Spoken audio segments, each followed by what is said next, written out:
নমস্কাৰ সকলোকে মোৰ চেনেললৈ স্বাগতম জনালো। আজি অকণ বিশেষভাৱে মই মাছৰ জোল বনাইছোঁ আৰু ইমানেই সোৱাদ লগা হয় নহয়, খাবলৈ বিৰাট ধুনীয়া লাগে। সেইবাবে মই আপোনালোকৰ আগতো আগবঢ়াই দিছোঁ মই কেনেদৰে মাছৰ জোলকণ বনালোঁ। একদম হেল্ডি হয়। আহকচোন মই কেনেদৰে বনালোঁ দেখাওঁ। এতিয়া কেঁচা মটৰৰ লগত সকলোৱে মাছ বনাই খায়েই আৰু একেটা ধৰণে সদায় খাই থাকিলেও ইমান ভাল নালাগে। আজি অকণ বেলেগ ধৰণে বনাইছোঁ, বিৰাট সোৱাদ লগা হয়।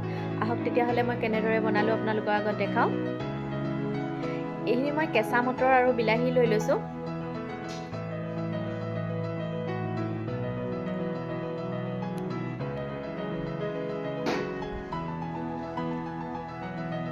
খুব সোৱাদ লগা হয় দেই এনেদৰে খাবলৈ। মটৰখিনি ভালদৰে মই গুচাই ধুই মেলি ল'ম। এনেদৰে এতিয়া গুচাই লৈছোঁ।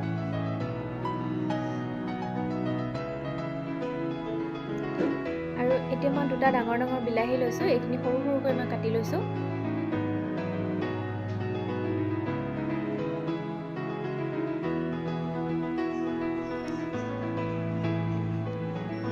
এইখিনি এনেদৰে গুচাই ল'লোঁ মই। আৰু এতিয়া মই দুটা পকা পকা বিলাহী লৈছোঁ। বিলাহীখিনি সৰু সৰুকৈ কাটি লৈছোঁ।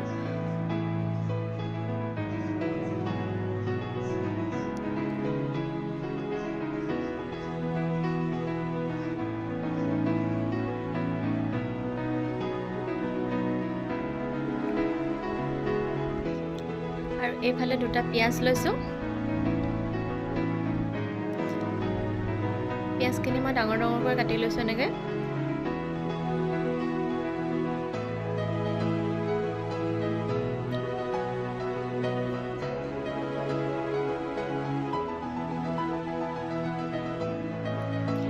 আৰু ইয়াতে কেঁচা জলকীয়া 4টা দি দিছোঁ আৰু কেইফুটামান নহৰু দিছোঁ।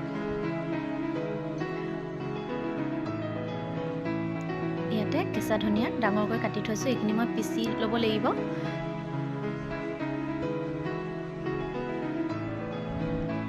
এতিয়া মই কেৰাহী এখন গৰম কৰি ইয়াতে মই অলপমান মিঠাতেল দিছোঁ।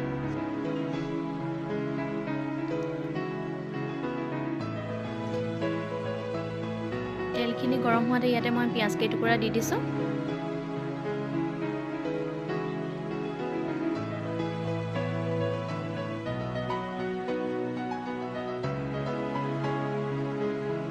আৰু ইয়াতে মই নহৰু আৰু কেঁচা জলকীয়াখিনি দি দিছোঁ।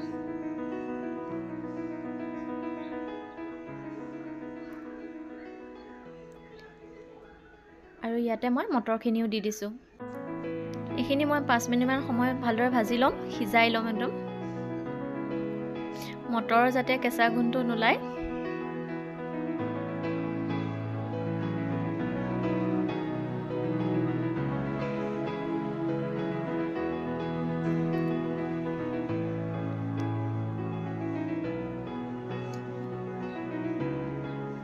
এইখিনি ভাজি লৈ পেলাই মই উলিয়াই লৈছোঁ।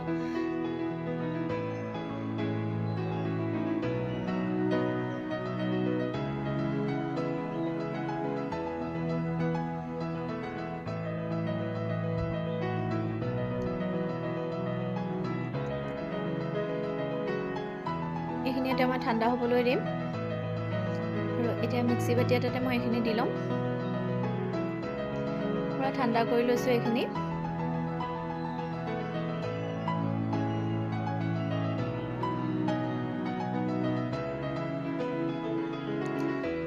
ইয়াতে মই কেঁচা ধনিয়া দি দিছোঁ।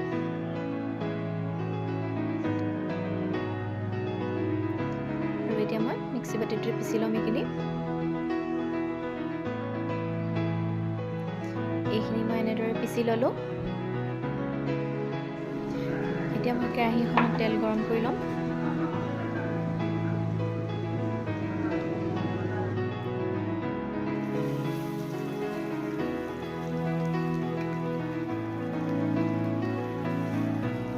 ইয়াতে মই মাছ 3 পিচ ফ্ৰাই কৰি ল'ম।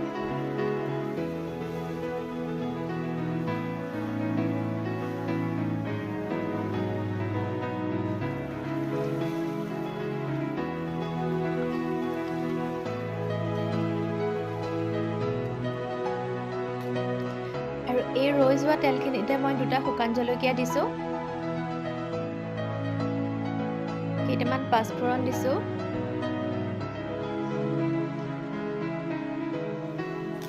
আৰু ইয়াতে মই কেইখিলামান নৰসিংহ পাত দি দিছোঁ, আৰু ইয়াতে মই সৰু সৰুকৈ কাটি লোৱা বিলাহীখিনি দি দিছোঁ।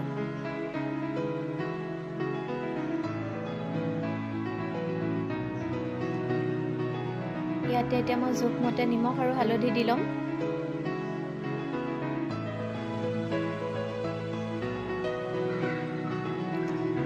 এতিয়া মই বিলাহীখিনি ভালদৰে ইয়াতে সিজাই ল'ম, আৰু ইয়াতে অকণমান মই ফিছ মছলা দি দিছোঁ।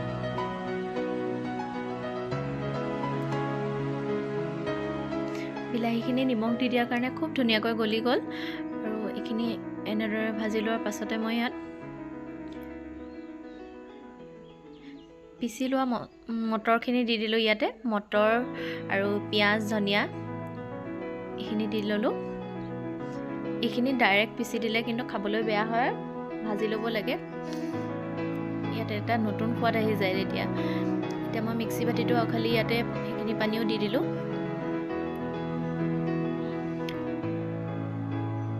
এই জোলকণ এবাৰ বনাই খালে বাৰে বাৰে খাবলৈ মন যাব আপোনালোকৰ, ইমানেই টেষ্টি লাগে খাই।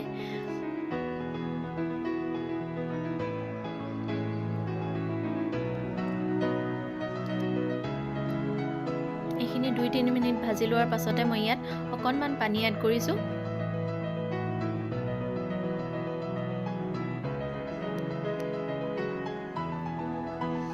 মটৰখিনি যিহেতু সিজিয়ে আছে, 5 মিনিটমান উতলাই দিলে হৈ গ'ল। আৰু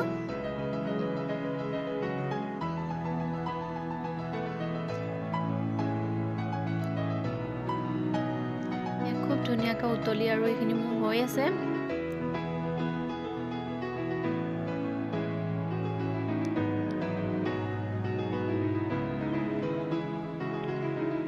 আৰু এইখিনি উতলি আহিলে হৈ গ'ল। ইয়াতে মই ধনিয়া পাত দি দিলোঁ,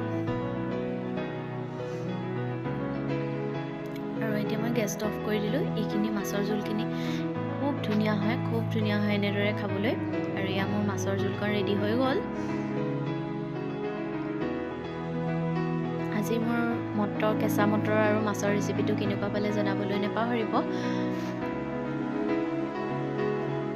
আৰু আজি ভাত সাজৰ লগত আছিলে গাজৰ আৰু ফ্ৰেঞ্চবিনৰ শুকান ভাজি আছিলে, আৰু আমলখি আচাৰ, কেঁচা চালাড, আৰু মটৰ আৰু মাছৰ জোলখন।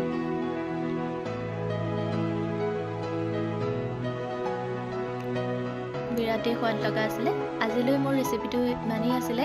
আকৌ এবাৰ লগ পাম অন্য এটা ভিডিঅ'লৈ। আজিলৈ আহিলোঁ, বাই বাই।